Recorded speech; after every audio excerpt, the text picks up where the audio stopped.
Gérald Deshaies de Capos Agility. Je suis le responsable du site de Rouen, il y a à peu près une soixantaine de personnes, et on fait majoritairement du développement web mobile pour le groupe et les clients.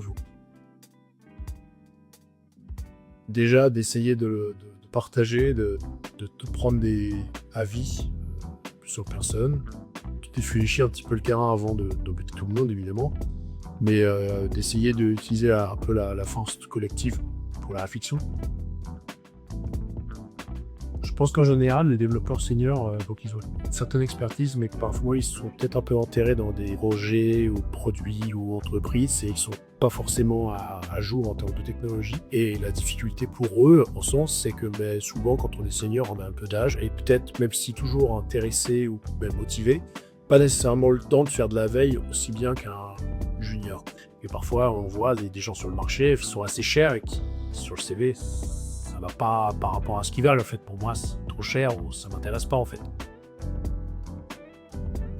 Alors, mon CV, c'est un CV que tu as envie d'appeler, de rencontrer la personne. C'est un CV qui va droit au but, enfin pour moi. Le CV, c'est juste tu le regardes et tu as envie de voir ou tu n'as pas envie de voir, déjà de base. Et après, c'est quand tu rencontres la personne que tu vois si ça va le faire ou pas. En fait, moi, par exemple, mon approche, elle est plutôt sur le mindset, sur la capacité à apprendre ou à savoir faire, peu importe la technologie en réalité, quoi. Il faut de la confiance, de la solidarité, il faut des leaders techniques, des leaders dans l'organisation, des gens qui sont capables de mouiller un peu le maillot, de prendre des responsabilités, d'accepter les erreurs, d'accepter la critique. Pour moi, c'est un effet un petit peu comme dans le sport.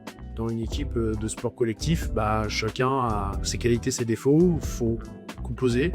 Et puis l'idée, c'est d'essayer de mettre les personnes au meilleur endroit, dans les conditions les mieux possibles.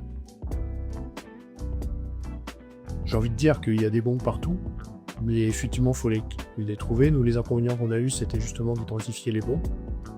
Et puis après, il y a vraiment des soucis de culture, où on ne fonctionne pas forcément pareil, soit par la culture du pays, soit par aussi la culture d'entreprise. Et nous, on a rencontré beaucoup de problèmes avec justement des systèmes très passifs. Il y a pas mal de pays qui se considèrent, qui ont du mal à être autre chose que des exécutants. Le conseil que je donnerais, c'est d'être curieux, de ne pas utiliser ChatGPT, de ne pas utiliser les outils d'aide au développement, de bien comprendre ce qu'ils font, de ne pas copier bêtement du code, de se questionner, d'essayer de pousser le plus loin possible les choses.